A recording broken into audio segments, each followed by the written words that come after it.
पाकिस्तान को अपने ताल्लुकात सुधारने के लिए एक दूसरे से बातचीत करनी चाहिए और इसका सबसे ज़्यादा खमियाजा जम्मू कश्मीर को उठाना पड़ता है। इसी सारे मुद्दे पर मेरे साथ ज़्यादा बातचीत के लिए हैं तनवीर सादिक, जो एमएलए हैं, नेशनल कॉन्फ्रेंस के सीनियर लीडर हैं। आपने निराशा भी जताई कि जम्मू कश्मीर स्टेटहुड की बात नहीं हो रही है। क्या कहेंगे, किस तरीके से दोनों देशों को एक साथ बातचीत करने की, रिलेशन सुधारने की ज़रूरत है? देखिए, पहले तो आज ये बहुत टाइम के बाद इंडिया और पाकिस्तान के बारे में जो ये पीस एंड रिकन्सिलिएशन वाले हैं, उन लोगों ने एक बात रखी। अच्छी शुरुआत है। किसी को तो जिसको कहते हैं आइस ब्रेक करना था। हम हमेशा समझते हैं कि जम्मू कश्मीर के दो पहलू हैं, एक इंटरनल पहलू है, एक एक्सटर्नल पहलू है। जहाँ तक इंटरनल पहलू है, हम बार बार ये कहते हैं कि स्टेटहुड रेस्टोर होना चाहिए। जो 2019 में हुआ वो शायद रियासत के साथ बहुत नाइंसाफ़ी हुई। अब आप सोचिए, आज भी जहाँ एक पॉलिटिकल पार्टी प्रोटेस्ट कर रही थी स्टेटहुड के लिए, उसको स्टेटहुड के लिए जो कॉन्स्टिट्यूशन में जो सुप्रीम कोर्ट ने, जो इस मुल्क के वज़ीर आज़म ने हमें वादा किया, उस पर भी बात नहीं कर सकते। और दूसरा पहलू है जो इसका एक्सटर्नल है, जहाँ होम मिनिस्टर साहब ने पार्लियामेंट में ये तक बोला है कि बात वहाँ वाले कश्मीर की बात करनी है, गिलगित की बात करनी है। तो ये डायमेंशंस तो हैं, बातचीत तो करनी है। लेकिन अगर आप मुझसे ये पूछेंगे कि ये मौजून वक्त है, शायद नहीं।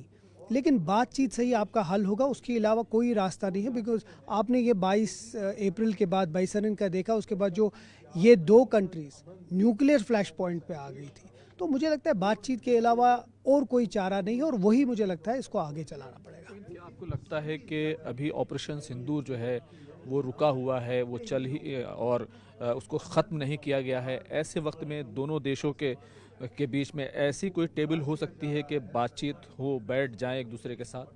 अगर हमारा मशवरा रशिया को ये था कि डी एस्केलेशन, डिप्लोमेसी और आपस में जो बातचीत है, डिप्लोमेसी करनी है, तो मुझे लगता है फिर हिंदुस्तान और पाकिस्तान को भी उस बात पे चलना पड़ेगा। आप कब तक वॉर करेंगे? क्योंकि आप जब भी वॉर करते हैं तो नुकसान दोनों देशों का होता है। ऑपरेशन सिंदूर को क्या रोका जाना चाहिए? आपने कहा कि रोकना चाहिए इसको।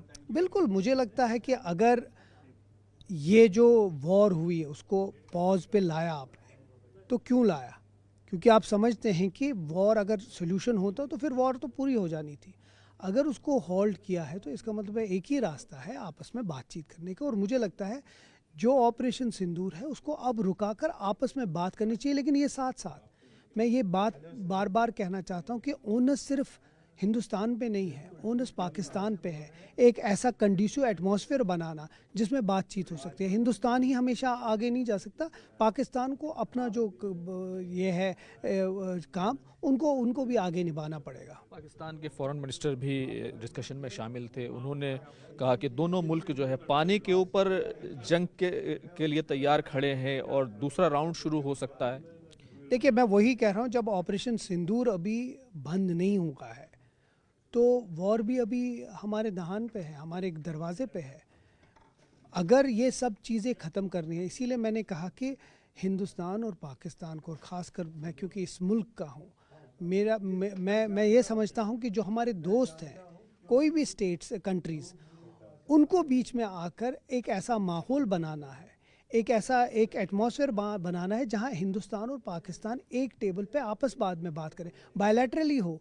लेकिन उस लेवल पे लाने के लिए हमारे जो दोस्त हैं उनको इसमें डालना पड़ेगा। क्योंकि अगर फिर से जो ऑपरेशन सिंदूर या ऐसा कुछ शुरू हुआ तो शायद मुश्किलात बहुत हो जानी है। मेरा आखिरी सवाल, जिस तरीके से भारत सरकार का हमेशा ये मौक़िफ़ रहा है कि जो दहशत गर्दी है और बातचीत साथ में नहीं हो सकती है। डॉक्टर फ़ारूक अब्दुल्ला ने भी जब पहलगाम का हमला हुआ था उसके बाद कहा था कि पाकिस्तान ने जो कुछ कहा है उसके बाद कोई रास्ता नहीं बचा है कि उनसे बातचीत की जाए। देखिए, मैं फिर से कहता हूँ, अगर आज कोई बातचीत की बात कर रहा है तो शायद मुश्किल है। क्योंकि जो 22 अप्रैल को हुआ, कीमती जानें हमसे गई, उसके बाद फिर जो राजौरी पुंछ में हुआ, तो इस माहौल में बातचीत बहुत मुश्किल है। लेकिन बातचीत होनी ज़रूर है चाहिए, क्योंकि बातचीत से ही आपका हल होगा। अब मैं फिर से उस बात को दोहराऊंगा कि हिंदुस्तान का ही सिर्फ ओनस नहीं, ओनस पाकिस्तान पे भी है। एक ऐसा एटमॉस्फेयर क्रिएट करना जहां बातचीत हो सकती है। नहीं तो अगर ये सब कुछ हुआ तो हमेशा जिस तरीके से ये मार जात कत्लो गारत हुआ वो फिर से हो जाएगा। आखिरी सवाल, वाटर के ऊपर जंग की बात की जा रही है। हम शिमला समझौता जो है और इंडस वाटर ट्रीटी जो समझौता है उसको रद्द कर दिया गया, शिमला समझौते को रोक दिया गया। तो ये जो पोजीशन है वाटर के ऊपर, तो क्या वाटर को लेकर तो अब जम्मू कश्मीर सरकार ये कह रही है कि हम उसका यूज़ करेंगे, तो ऐसी सूरत में तो हालात सुधरने वाले नहीं है। अगर 22 अप्रैल जैसे इंसिडेंट नहीं होंगे तो शायद ये जो बाद में पानी बंद हुआ वो भी नहीं होगा। लेकिन जहाँ तक जम्मू कश्मीर की बात है, जम्मू कश्मीर का भी अपना हक बनता है।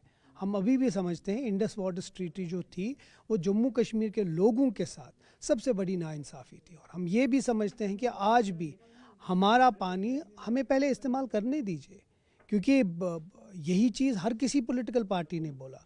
हम ये बार बार कह रहे हैं कि जो पानी हमारा है पहला हक हमारा उस पर बनता है। लेकिन अब लार्जर इंटरेस्ट में देखने के लिए अगर हम वो एक मिनट के लिए समझ भी लें, तो अगर 22 अप्रैल जैसे इंसिडेंट बाइसन की तरह हो तो मुझे लगता है कि फिर इंडस वाटर ट्रीटी तो फिर भूल ही जाइए आप लोग। बहुत बहुत शुक्रिया बात करने के लिए। कैमरामैन विपिन के साथ खुर्रम शहजाद, न्यूज़ 18 दिल्ली।